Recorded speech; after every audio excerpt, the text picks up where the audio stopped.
Hey guys, it's your favorite Dynabot here. And a long time ago, a subscriber asked me to do this, but I did not have the time on my hands because I had to just keep the schedule going. But today we're going to do it. Ukanlos and Akantor in How to Train Your Dragon. What if they were in it? How would it go down?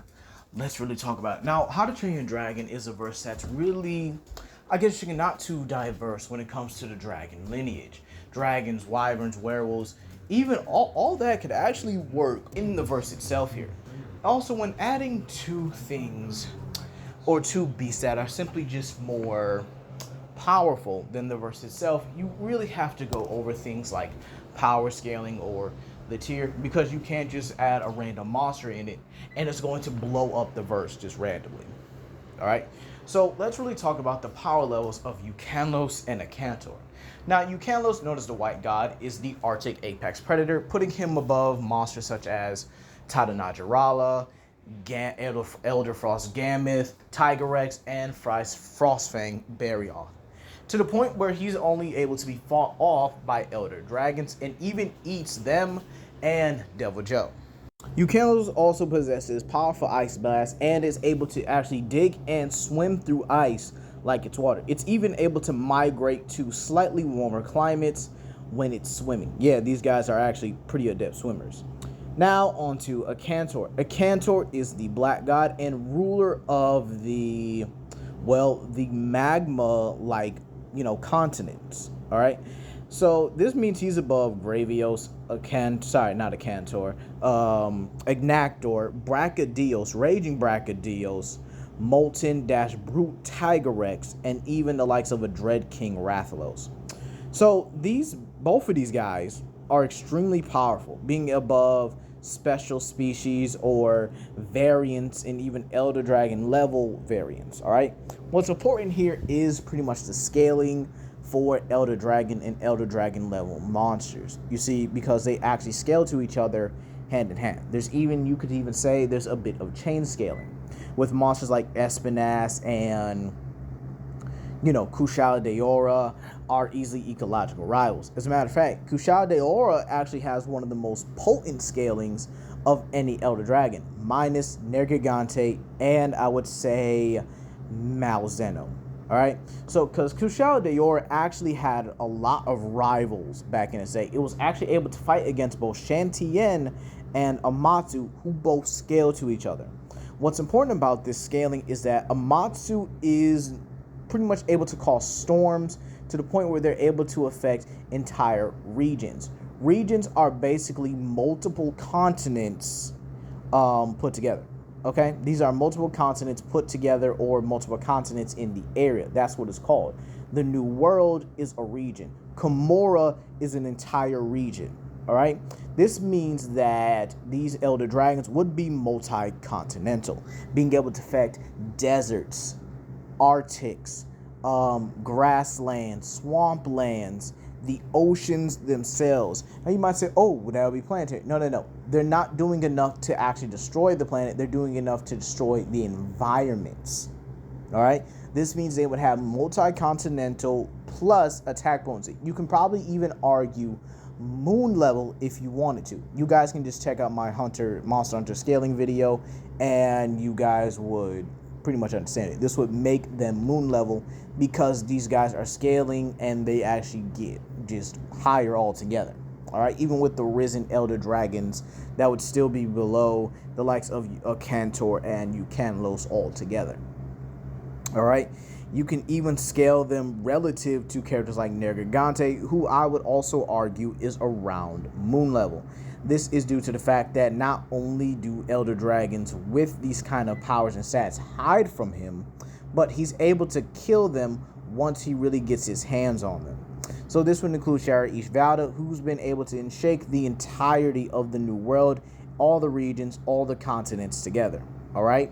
So this means for someone like Toothless, who would scale around, I would probably say island level.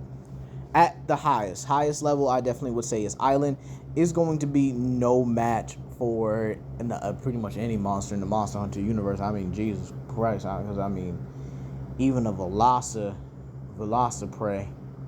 probably take out a Toothless. I'm just saying. But let's really talk about where we could really put these guys as a whole. Let's get to the narrative side of things, all right? And I think the best place to put them is Dragon's Race to the Edge. Because this is important, right?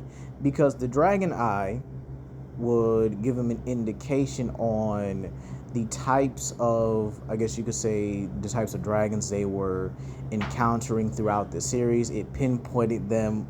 I also think that having this mysterious dragon, and I'm quoting it by the way, dragon being up up here in the dragon glass would actually be two dragons, that being Akantor and Ukanlos. But how would that story start off?